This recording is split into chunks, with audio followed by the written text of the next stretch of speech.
Superheroes used to make their own suits, and that was a part of the magic. It wasn't just about the final look, it was the process. Watching my favorite heroes piece their suits together, test the gear, and figure things out along the way made them feel real. It wasn't just a costume, it was a turning point. And I have realized I missed that. The process of making the suit was a key moment in the revolution. It reflected growth and marked the beginning of the journey as a symbol of hope and protection. Take Peter Parker. Watching him design the costume, develop his web shooters, and even struggle to find the right material reminds us of something important. Spider-Man is just a normal guy, like you and I. He's not a billionaire or a super soldier.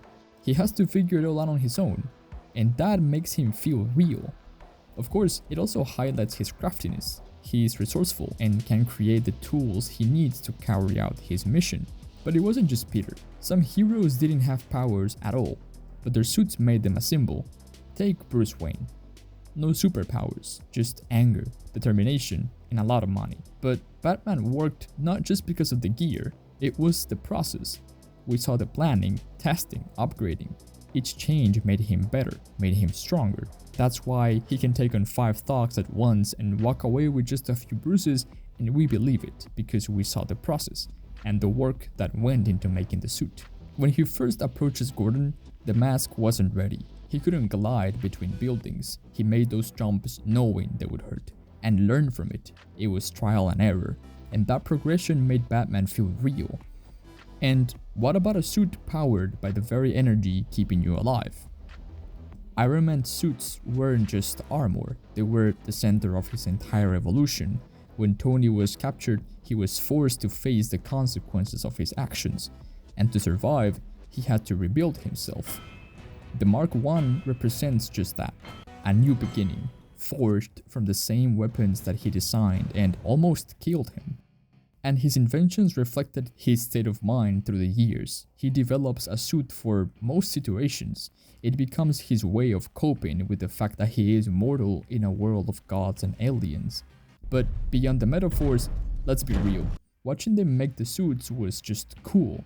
Some of the most mesmerizing moments in superhero movies came from these scenes. Tony testing his flight power, Peter designing his suit and web shooters, even Deadpool choosing a red costume so he wouldn't have to deal with bloodstains. The beauty of practical gear is that it helps me believe there's a person underneath the mask, even in moments when the entire scene is CG.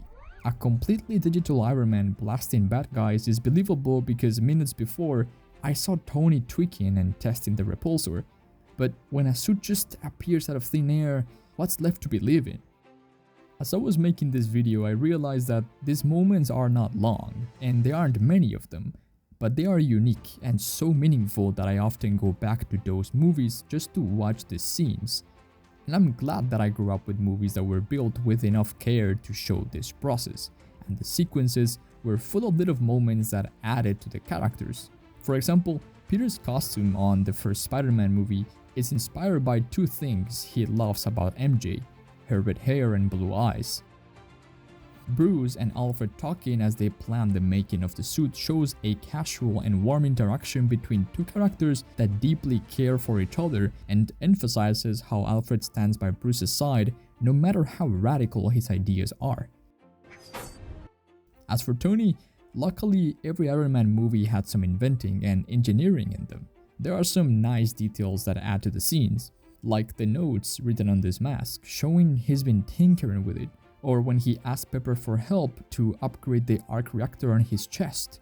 These are distinct connections between the characters and the suits, connections that impact the way we perceive them and add weight to the decisions they make through the movies.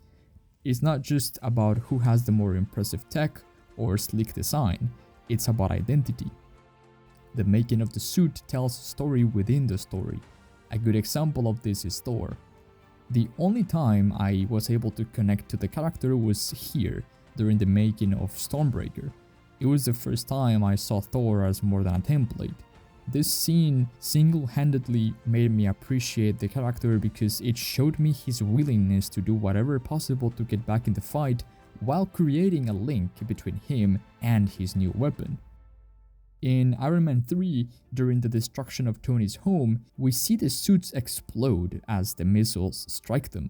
And Tony feels this. We can tell by his reaction that a part of him was destroyed with those suits. He doesn't care about the cars, like in the first film. Now he cares deeply for his creations. When the suits and weapons receive attention during the come-up of the character, it's considerably easier for me to care for them. Or, in the case of Black Panther, T'Challa's relationship with Shuri is, in my opinion, the best thing about the movie. I don't really care for T'Challa, but Shuri being the designer of the suit he uses creates a connection that made me invested. There's not much more I can say about this apart from how fondly I look back to the movies that went the extra mile to give us an experience, when stories were written with intent, like they had been carefully built by people who gave a damn. And if you found my channel, it probably means you can relate. So thanks for watching. I'm making these videos because I love talking about films that have shaped who I am today, and there's a lot to say, so stick around. I would love to see you in the next one. Subscribe, comment, and hit the like button. It helps out a lot.